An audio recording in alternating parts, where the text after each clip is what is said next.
Hello everyone. Today I wanted to cover a recent safety situation that we had on the river in early August of 2026 on the dam release Pit River. More specifically, we had a paddler pinned on Pit 5 in one of the first few rapids of the run, which is known as Sneak Peak. This rapid has a few lines. I ran the center line, and the right line is where the paddler was pinned. Sometimes this line is referred to as the sneak, though I think some would argue that it's about equivalent difficulty.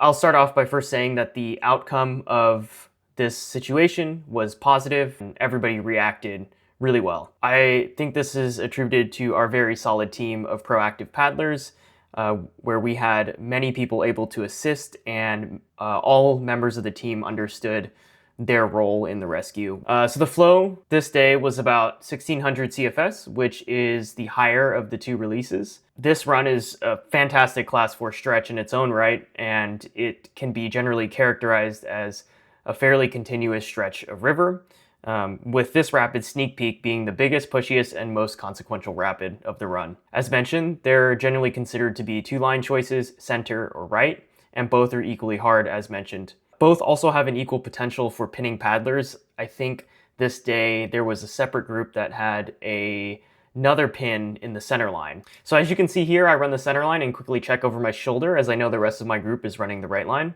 And I see a paddler pinned, but thankfully Charity hits a really impressive clutch eddy catch and is out of her boat with the rope to the pinned paddler. We were lucky in that the paddler was pinned with their head out of the water, but this rope provided some much needed stabilization should their boat start to move. So seeing the stability, I make moves to river right to catch an eddy, and I'm paddling pretty hard and I catch an eddy that's deep in some brambles. I take my time getting out of my boat and getting my boat secured and moving with intention, but not necessarily rushing, given that we know the paddler is stable and there is already somebody on site to assist. The key thing that I had in my head here was to move intentionally and avoid compounding the situation by either slipping into the water or onto rocks. I would also like to make a side note. I typically wear pants with a dry top whenever I'm not in my dry suit, but forgot the pants at home this trip, and I definitely regretted it here because Pit 5 is known for its really thick blackberry brambles. Here we reach George, who is in a crucial eddy downstream of the victim. George is a very experienced paddler and knew to stay in his boat to provide downstream safety should the victim become mobile. So as we make our way over to the victim, we verify again that he is stable, and with Charity's rope providing additional insurance. Once we have verified that the victim is stable and he is able to communicate, our pace slows down to become more methodical and thoughtful.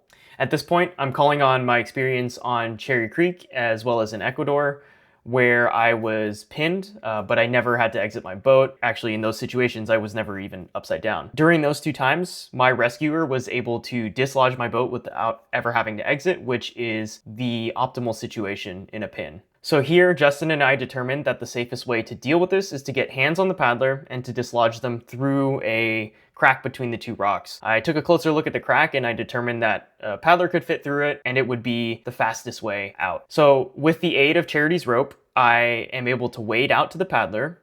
And once I have hands on the paddler, I work with Justin to pry the victim's boat out of the crack and downstream. Reflecting on this incident, I'm really not sure this rescue could have gone any better. We had an incredibly proactive team of like-minded paddlers, and we worked together well and communicated what needed to be done. I also want to acknowledge that this was a very ideal situation when it came to pins. The victim's head was above water, they were able to communicate, and honestly, most importantly, we were able to wade out to the victim. If the victim was further in the center of the channel, we would have had a much more difficult time. I think another positive that we had in this scenario was the warmth of the water. I personally have been pinned in some pretty cold water, and even though my head was above water, I was wearing a shorty, and I definitely got cold for the rest of the run. So cold water immersion is something to think about when you are dealing with the aftercare of a victim. But thankfully the air temperature was in the hundreds, and the paddler was wearing a dry top, as well as the water being fairly warm that was released from the dam.